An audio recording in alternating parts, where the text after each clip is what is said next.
বলো কোন জায়গায় যাব? এই যে ঘরের বাইরে যাব। কোথায় আর যাব, ঘরের বাইরে যাব। কোন জায়গায়? নুরাইফার দাঁত ব্রাশ নিয়ে আসবো, পেস্ট নিয়ে আসবো। নুরাইফার দাঁত মাশাআল্লাহ সামনে ৩টা, উপরে মাড়িতে আর নিচের মাড়িতে চাপার দাঁত উঠেছে। এইখানে ২টা তো আগে থেকেই। তো উপরেও আবার চাপার একটা দাঁত উঠছে।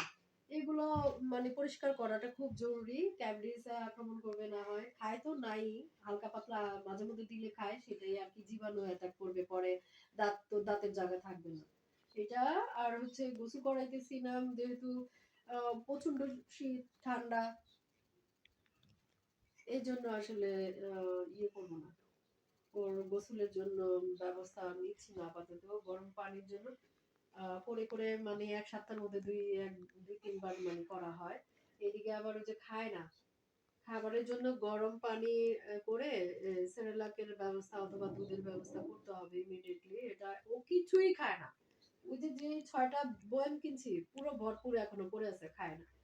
তো ওগুলা আবার কালার চেঞ্জ হয়ে গেছে, হয়তো বা ওগুলা ডেট ফেল, আবার নতুন করে অর্ডার করতে হবে। বাচ্চা থাকলে যা হয় আর কি, খরচের শেষ নাই, সীমা নাই। এখন অঢেল থাকলে তো অঢেলই হতো আসলে।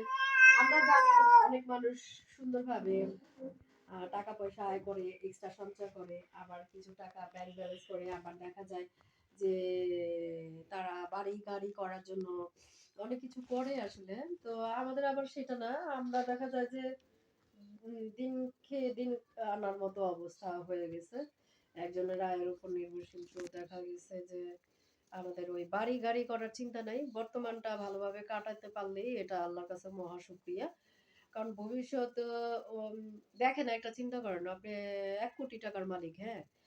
সাপোজ এক্সাম্পল, এটা যদি ভাঙতে বসেন বেশি টাইম লাগবে না। আবার এটা যদি জমাতে চান অনেক জমাতে পারবেন। তবে এই চাহিদা যদি শেষ হয়ে যায়, পরের বার দেখবেন এই চাহিদার পর আরো কিছু সার্বিক চাহিদা আরো যুক্ত হবে। বাড়ি একটা হবে, তারপর আপনি মনে করবেন যে আপনার দরকার হবে একটা গাড়ি। এরপর আপনার আশা আরো বাড়তে থাকবে, আরো কিছু চাই। চাওয়ার কোনো শেষ নাই। মানুষ খালি বলবে আমার চাই, চাই, চাই, দাও, দাও, দাও, লাগবে, লাগবে, লাগবে। এরপর আবার শুরু হবে আপনার অসুখ-বিসুখ। তখন দেখবেন সে টাকার উপরে, বাড়ির উপরে, গাড়ির উপরে রাজরানী হয়ে থাকার জন্য হায়াত আবার দেখবেন শেষ হয়ে গেছে। মানে শরীরে এই রোগ বাসা বাঁধছে, ওই রোগ হয়েছে। ওই রোগের জন্য আবার ওই সঞ্চয় টাকাও খরচ হচ্ছে। আসলে শান্তিতে কোনো জায়গায় পাবেন না। শান্তি হচ্ছে মনের বিষয়টা। আপনি ৳১ র ভিতরে আছেন, এটাকে যদি ভাবেন আপনি শান্তিতে আছেন, সুখে আছেন, আপনার আর কিছু প্রয়োজন নেই। আপনাকে যখন যেটা প্রয়োজন সেটা আল্লাহই দিবে। তো এই কুদরতে কারিশমা একদিন সেটাই ঘটবে। আর আবার যদি আপনি বলেন না আমার অনেক আছে, অনেক কিছু পাওয়ার ভিতরে আমি সুখ শান্তি খুঁজে পাবো। আ দিন শেষে রাত্রে ঘুমানোর সময় দেখবেন যে আসলে সেটাতেও শান্তি নেই, সুখ নাই। অনেক কিছুতেই আ পোড়া কপাল হয়ে থাকে। তো অনেক কিছু অ্যাডভাইস দিয়ে দিছি জীবন সম্পর্কে। আল্লাহ হাফেজ। আচ্ছা, আল্লাহ হাফেজের আগে আরেকটা কথা বলি যে আরো কিছু বলার ইচ্ছে ছিল। আরো কি জানি বলতে চেয়েছিলাম। তো আম্মু ভুল করে আল্লাহ হাফেজ বলছি। ভুল করে আল্লাহ হাফেজ বলেছি, কারণ আরেকটু সময় আছে, আরেকটু কিছু বলতে পারি আমরা। হ্যাঁ, এখন কথা হচ্ছে যে খাইতে চাইলে খাওয়ার শেষ হয় না। মুখে ক্ষুধা লাগতেই থাকে। কিন্তু কোনো সময় খাবার মানুষের পেটে গিয়ে বদহজম হয়।